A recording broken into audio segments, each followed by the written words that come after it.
사연 읽어드립니다. 세상에 사기치는 놈들 많고 많다지만 제 전남편 같은 사람과는 비교도 안 될 거예요. 일단 전남편은 한의사입니다. 저랑 처음 만난 것도 한의원에서 찜질해줄 때였고요. 그땐 제가 속아 넘어갔죠. 의사와 환자 사이에 연인으로 만나게 된 겁니다. 처음엔 정말 환상적이었어요. 세상에 별도 달도 따다줄 것처럼 저에게 헌신적이었어요. 저는 작은 이벤트 회사에서 기획을 하는 일을 하고 있었고요. 공연 다니면서 고객이 원하는 깜짝 이벤트를 기획하는 일이었죠. 아무래도 수입이 일정치는 않고 그렇다고 뛰어난 미모를 가진 것도 아닌데 한의사가 나한테 이렇게 잘해주는 게 정말 고마웠습니다. 당시 한의사 남친은 항상 입버릇처럼 우리 집안의 유일한 희망이 나라서 난 돈을 많이 벌어야 해. 얼른 내 이름을 건 한의원을 차리고 싶어. 이런 말을 했었고 그런 모습이 더욱 모성애를 자극했습니다. 근데 남자친구는 다른 한의사 밑에서 보조처럼 일을 했었기 때문에 진짜 한의사는 아니었지만 기분상 한의사라고 불러줬거든요. 어쨌든 이 남자랑 열심히 살아서 가족 모두가 행복하게 살고 싶다는 생각을 하게 됐어요. 그렇게 우린 결혼을 약속했고 사랑도 나눴죠. 근데 알고 보니 이 남자가 양다리였던 겁니다. 어이가 없었어요. 저에게 무릎 꿇고 빌면서 미안해. 근데 여자가 변호사인데다가 내 명의로 나중에 한의원을 차려줄 수 있다는 재력가 집안이라 날 좀 이해해줘. 근데 내가 진짜로 사랑하는 건 너였어. 이러는 겁니다. 솔직히 우리가 혼인을 한 것도 아니고 구두로만 약속을 했지 뭐 상견례를 한 것도 아니니 제가 막을 방법이 없었어요. 그래서 뺨 시원하게 몇 대 갈겨주곤 행복하게 잘 살아라 해줬죠. 그렇게 저는 그 남자를 잊고 지냈고 한 1년 후쯤 다른 남자를 만나서 사귈까 말까 하는 단계였어요. 그때 당시 제 나이 30대 중반이었습니다. 여기서 늦춰지면 정말 노처녀 소리를 들을 시기라서 약간 서두르고 있었던 실정인데요. 갑자기 한의사가 다시 나타난 거예요. 그것도 술에 잔뜩 취해서 제가 사는 원룸 앞에서 소리를 고래고래 질러대고 보고 싶다 나와달라 쇼를 하더군요.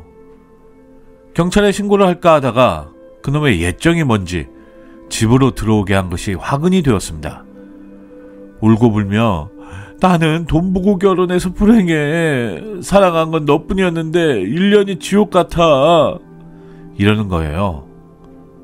그 말을 들으니 갑자기 마음이 심란해지더군요. 그러고 보니 내가 이 사람을 못 잊고 있었구나 라는 생각도 들었고요.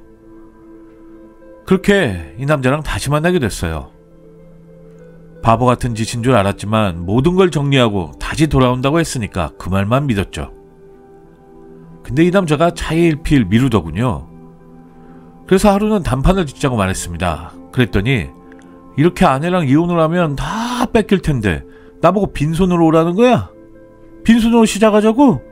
아니 내가 아직 가진 게 아무것도 없는데 빈털터리로 우리 둘이 살 순 없잖아. 내가 재산 좀 빼돌린 후에 그때 이혼하자고 이러는 겁니다. 그래서 제가 당신 한의사 할 수 있잖아. 나도 이벤트 회사 다니는데 뭐가 문제야. 빨리 이혼하고 와. 이랬습니다. 그랬더니 어느 날부턴가 이딴 이야기를 하더군요. 자기야 그냥 왔다 갔다 하면서 지내면 안 될까? 도저히 이혼을 할 수가 없네. 그 말을 듣는 순간 화가 머리끝까지 뻗쳐서 야 당장 나가. 네 마누라한테 꺼져. 라고 욕을 퍼부어 줬습니다. 그리고 몇 주 후에 다시 연락이 오더니 자신이 이혼을 했다는 겁니다. 아유 변호사라서 그런지 이혼하기가 까다로웠지만 내가 깔끔하게 정리했어. 완전히 빈손이지만 우리 사랑 하나로 다시 시작하자. 그래서 기쁜 마음으로 돌싱이 된 그 남자를 받아줬고 우린 결혼을 했습니다. 비록 아픔을 한 번 준 남자이지만 다정했고 능력이 있으니 새롭게 시작한다는 마음으로 열심히 살았어요. 일단 제 명의로 빚을 내서 작은 한의원을 하나 기업했죠. 솔직히 의원 망하면 우리 둘은 한강 가야 할 처지였습니다. 그래서 더 열심히 한의원 홍보도 하고 환자 유치를 위해 노력을 하게 됐죠. 근데 결혼하고 한 5개월쯤 지났나? 이혼한 전처가 한의원 근처를 어슬렁거리는 거예요. 처음엔 모르는 척 눈 감아줬습니다. 나중엔 둘이 따로 만나 카페에 갔다는 소식을 듣고 이러다가 아주 선을 넘겠구만 이란 생각이 들어서 그날 저녁에 남편에게 슬쩍 운을 띄워봤죠. 근데 요즘 전처는 뭐한대? 돈 많으니까 어디 좋은 남자 또 만났겠지? 그랬더니 남편이 심각한 표정으로 사실 말이야 오늘 전처를 만났어 이러는 겁니다. 그러면서 하는 말이 전처 그러니까 장모님이 곧 돌아가시게 생겼는데 자꾸 내가 보고 싶다고 그러시나 봐. 한 번만 찾아와 주면 안 되겠냐고 그러네. 이러는 겁니다. 어이가 없더군요. 도대체 이혼한 사이를 왜 보고 싶다고 하는지 알다가도 모르겠지만 그래도 고인이 될 사람이라는데 그렇게 하라고 했습니다. 남편은 고맙다면서 갔다 오겠다고 하더니 다녀와선 약간 사람이 이상해진 겁니다. 의욕도 많이 떨어져 보이고 뭔가 우울증 걸린 사람 마냥 축 처져 있었어요. 그래서 그날 거기 가서 무슨 일 있었냐고 물었더니 아이 그냥 예전 장모님이 불쌍해서 그래 이러길래 아유 지금 장모님한테나 잘하셔 이러고 그냥 넘겼죠. 근데 남편 하는 짓이 영 수상해서 며칠 숨어서 지켜보니까 계속해서 전처를 만나는 것 같았습니다. 확실히 해둬야겠다는 생각에 당신 전처 계속 만날 거면 뭐하러 나랑 결혼했어? 사람이 봐주는 것도 한계가 있는 법이야. 이렇게 엄포를 놨죠. 그랬더니 남편은 사실은 말이야 전처가 아이를 임신했어. 와, 그 말을 듣는데 미쳐버리겠더군요. 나 몰래 둘이 이상한 짓 한 거야?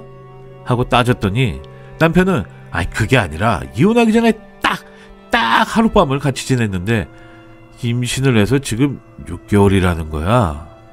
이러는 겁니다. 말 그대로 이혼할 때쯤 사랑을 나눴다는 건데 이게 말이 됩니까? 누가 이혼하기 전에 이런 짓을 해요. 제가 똑바로 말하라고 다그치니까 남편은 갑자기 화를 버럭 내더니 그래 몰래 또 만났다 어쩔래? 오히려 화를 내는 겁니다. 뭐라고 대꾸할 상황이 아니라서 저는 멍하니 있었죠. 남편은 이런 여자인 줄 알았으면 결혼 안 했다며 화를 내고 밖으로 나가는 겁니다. 도대체 저 인간 머릿속에 뭐가 들어있을까 궁금하더군요. 그리고 도대체 저 인간하고 이혼하고 나서도 다시 좋다고 쫓아다니는 그 전처의 머릿속에 뭐가 들었을까 화도 나고 궁금하기도 했습니다. 그래서 그 여자를 따로 만났어요. 단도직입적으로 물었죠. 이혼 후에 얼마나 자주 만났고 임신은 언제 했는지요. 그랬는데 변호사인 전처의 대답을 듣는 순간 머리를 망치로 맞은 듯한 느낌을 받았습니다. 남편이 알고 보니 저에게 했던 말을 똑같이 전처에게도 했더군요. 전처에게 접근한 뒤에 저 여자는 부잣집 딸이라서 만나는 것뿐이야. 진짜로 사랑한 건 너뿐이야. 그 여자가 한의원 차려주기로 해서 만난 것뿐이야. 너랑 결혼할 거야. 이렇게 말했다는 거죠. 그리고 알고 보니 전처는 변호사이긴 한데 돈 없고 백 없는 시민들 무료로 변호해주는 변호사라서 가진 것도 별로 없는 사람이더군요. 말 그대로 남편은 생각보다 전처가 돈이 없다는 걸 알고는 다시 저에게 접근을 했던 겁니다. 그 여자는 남편이 계속 이혼해달라고 졸라대니까 재수가 없어서 이혼을 해줬다는 겁니다. 그래도 믿기지가 않아서 궁금한 걸 몇 개 물어봤죠. 그쪽이 우리 한의원에 찾아오고 그랬잖아요. 어머니 몸이 편찮으시다고 다시 돌아와 달라고 했다던데. 그랬더니 그 여자는 깜짝 놀라면서 무슨 말씀이세요? 우리 어머니 엄청 건강하신데. 제가 한의원 찾아간 거는 같이 공동 명의로 땅을 사둔 게 있는데 그거 문제 때문에 찾아온 거예요. 그걸 팔 수가 없어서요. 그리고 같이 살면서 이 남자가 저랑 모은 재산을 어디론가 빼돌렸어요.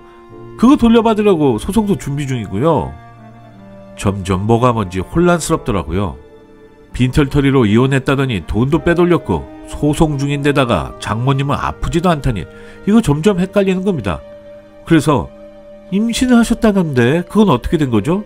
이렇게 물었더니 그 여자는 어이없다며 막 웃는 겁니다. 제 배가 임신한 배로 보이세요? 그 자식이 뻥을 쳐도 단단히 쳤네. 이러는 겁니다. 대충 오해는 풀렸는데 도대체 왜 이런 거짓말을 한 건지 이해할 수가 없어서 남편이 돌아오기만을 기다렸죠. 근데 한의원까지 내팽개치고 도무지 돌아오질 않는 거예요. 심지어 그 며칠 사이에 건물주에게 한의원을 빼겠다고 이야기해서 권리금을 받고 사라진 뒤였습니다. 아예 갈 때까지 간 느낌이었죠. 근데 한 달 정도 지나서 남편이 집으로 돌아왔습니다. 그래서 일단 빼돌린 권리금이나 내놓으라고 했죠. 그랬더니 남편은 1억을 주면서 이혼을 하자고 하는 겁니다. 그래서 이 돈은 뭐냐고 물었더니 이유는 묻지 말고 이혼하자고만 하는 거예요. 밑도 끝도 없이 무작정 이혼하자고 우겨대니까 오히려 더 하기 싫어지더군요. 그래서 거절을 했죠. 근데 다음날엔 2억 원을 가지고 와서 제발 좀 이혼해달라고 하더군요. 도대체 왜 이렇게 이혼을 하려고 하는지 궁금해서 진짜 이유를 이야기하면 이혼해줄게 라고 이야기를 했더니 남편이 하는 말이 이젠 여자고 뭐고 다 싫어졌어. 나 혼자 어디 먼 곳으로 가서 살고 싶다. 아주 소설을 쓰면서 온갖 미사여구를 늘어놓는 겁니다. 얼핏 들으면 그럴싸하게 들려서 넘어갈 뻔했지만 저는 절대로 그러질 않았죠. 일단 속아주는 척하며 그럼 생각할 시간을 좀 줘. 그때 가서 돈은 받을게. 하면서 시간을 조금 끌었습니다. 그리고 이 사실을 전처에게도 알렸죠. 그랬더니 이 자식이 또 어디서 여자 하나 물은 것 같은데요? 이러는 겁니다. 하긴 그러고도 남을 인간이란 생각이 들더군요. 그래서 전처하고 작전을 하나 짰습니다. 그리고 난 후에 남편에게 만나자고 이야기를 했죠. 술 한잔하면서 그래 이혼해줄게. 나도 어차피 마음 떠난 남자 2번이나 잡고 싶진 않아. 근데 어차피 이렇게 된 거 딱 하룻밤만 같이 있자 라고 살살 꼬드겼습니다. 그 말에 남편 눈빛이 싹 변하더군요. 집에 와서 남편이 쉬는 동안 저는 남편의 다이어리를 뒤지기 시작했죠. 남편은 한의사라서 그런지 처방전 쓰듯이 뭔가 기록하는 습관이 있었거든요. 틀림없이 어딘가에 흔적이 있을 거라 생각했습니다. 아니나 다를까 남편이 늘 갖고 다니는 다이어리 스케줄표에 석 달 후에 중요한 날 표시가 되어 있는 거예요. 그리고 그 전에 일정을 보는 순간 입이 쩍 벌어지더군요. 헤어샵 방문, 드레스 찾기, 웨딩 사진 등등 결혼식 준비 과정에 쫙 적혀 있는 겁니다. 중요한 날 표시가 바로 결혼식을 의미하는 거였어요. 말 그대로 어디 돈 많아 보이거나 아니면 잠시 마음 정리할 만한 여자에게 빌붙어서 결혼을 식은 죽 먹듯이 해대는 겁니다. 세상에 뭐 이런 개쓰레기가 있나 싶더군요. 그래서 일단 계획대로 옆방에서 기다리고 있던 그 여자에게 방으로 들어오라고 했죠. 남편은 아무것도 모른 채 샤워하고 나왔다가 저와 전처가 있는 걸 보고 기겁을 하더군요. 남편은 얼른 몸을 수건으로 가리더니 아이 둘이 어떻게 된 거야? 이러는 겁니다. 그래서 오히려 당신은 왜 우리랑 이혼한 건데? 라고 물었습니다. 근데 아주 단골 레퍼토리가 있더군요. 일단 남편은 뭔가 캥기는 게 생기면 무릎을 꿇습니다. 그리고는 읍소를 해요. 아니나 다를까 갑자기 무릎을 꿇고 미안하다. 니네 둘한텐 정말 미안해. 근데 둘 다 사랑했지만 나도 한의원 크게 하고 싶고 돈도 더 벌고 싶어서 사랑하지만 내가 떠난 거야. 미안해. 그냥 쓰레기라고 불러도 좋아.